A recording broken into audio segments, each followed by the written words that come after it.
Alright, so Donnie Darko came out on October 26, 2001, and that date's coming up. October 26th, that is, not 2001, that's 20 years ago. And that's why I'm making this video, because 20 years is a landmark. And in that time, Donnie Darko has become not so much a cult film as much as a fixture in cinema. It is an entry point for a lot of young film viewers into the wider world of cinema. And it is part of the holy trinity of dorm room posters. One of those, I think, is overrated. I decided to rewatch this movie, one that I haven't seen in a while, to see if it's as good as I remember it is, as well as to see if it really has earned its spot as the pop culture behemoth that it is. That's right, I'm the one who gets to decide that. I'm Greg, and this is Donnie Darko. Does it hold up?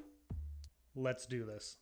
Alright, so the first thing I want to address, technically, isn't about the movie, but about the discussions around the movie. I often see Donnie Darko on lists of movies that are so complicated that they need to be explained to you and that you can't understand it on the first watch, and it's so this, that, and the other thing.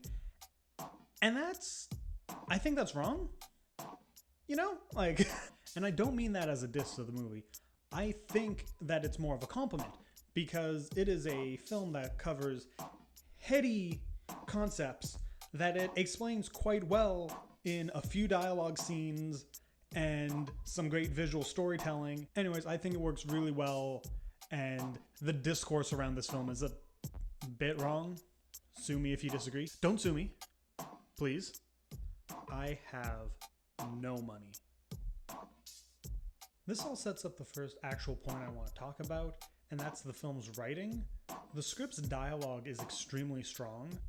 It really helps you understand the characters that they're setting up right from the get-go, as well as their relationships to each other. A part of that can be chalked up to slightly stock characters, but at the same time, the writing really makes them all feel real and relatable, despite playing off of character tropes.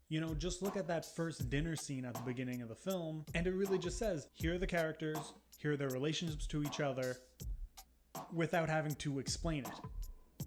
You just see it, you feel it, you understand it, and that's something really impressive when you think about the fact that Richard Kelly wrote this when he was 23. Nothing I did when I was 23 was any good. So the fact that he did this script, or the first draft of this script, is fantastic. Credit where credit's due, though. These characters come alive not just from the writing, but from the actors portraying them. The performers really just help cement those characters so we can, right off the bat, get in with them. Jake Gyllenhaal's performance in this, I appreciate even more now than I did when I saw it in college. There are certain things he does with his voice, especially when he's in those little hypnosis scenes, that when I was younger bothered me a little. Not so much that it ruined the film, but they were the points that I'd look at and be like, that's not perfect. But now I'm looking at it and I just really appreciate it. It's just deepening the character for me instead of taking me out like it used to. But speaking about being taken out of the movie, the closest thing to a problem there is with the casting is Seth Rogen as Ricky?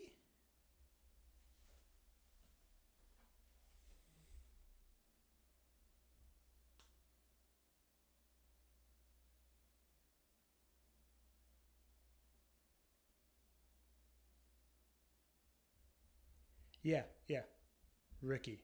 And my problem isn't with his performance. I think he's actually doing a really good job in the role. It's just watching it now, all I can see is the famous persona of Seth Rogen in the back of my mind. Like, he's not doing that here, but I see it. I hear the laugh. This critique isn't on him or the movie, but it's about me and all of us who have made Seth Rogen into the meme that he is.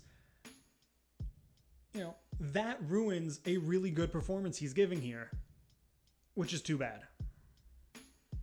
While on a slightly more negative point, I will say that there are a few moments in the filmmaking itself that bother me. There's 2 or 3 times in the movie where there's one of those early 2000s bright light transitions, and that's something that I really don't think has stood the test of time. There are also some scenes that have a quick fade out and then fade in, and while I'm a fan of fades in general, this sort of quicker type that I see in movies sometimes I'm personally not a fan of. This is more just a me thing, or it's not. If it's something that bothers you, leave a comment about it. I'd like to know. I really would. What doesn't bother me though is the CGI. Digital effects are something that really age a movie very quickly, and there is something about early 2000s CGI that can be very dated, and you could say that about this film, but I think that kind of adds to it. Those weird chest tube guideline things are a little dated, but it creates this otherworldly uncanny valley effect that adds to it rather than taking away. And I honestly think that's really fun that, old technology isn't ruining the movie to the modern audience. During the crash scene though, there is some dust at one point that falls from the ceiling, and it looked really fake to me.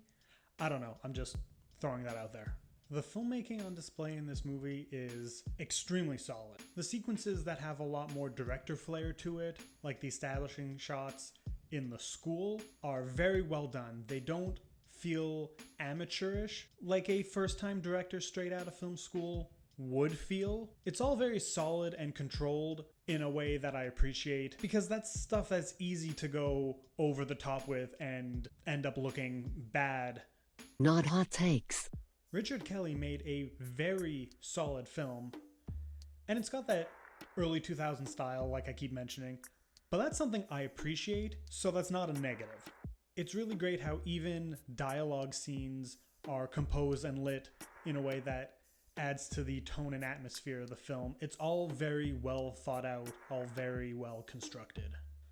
Alright, so with all that said, I think it's pretty clear my stance on the film. Donnie Darko, 20 years later, does it hold up? Yeah. Yeah, it does. It is a super fun, well-made sci-fi thriller with some really cool ideas that never talks down to the audience about them. And yeah, holds up 20 years later. If you disagree with me, well, what can I say? Sometimes I doubt your commitment to sparkle motion. So I hope you enjoyed that. If you're looking for more content, I got more videos for you to check out. Or you can come hang out in the comments. I try to answer them as much as possible. And until next time, well, have a good one.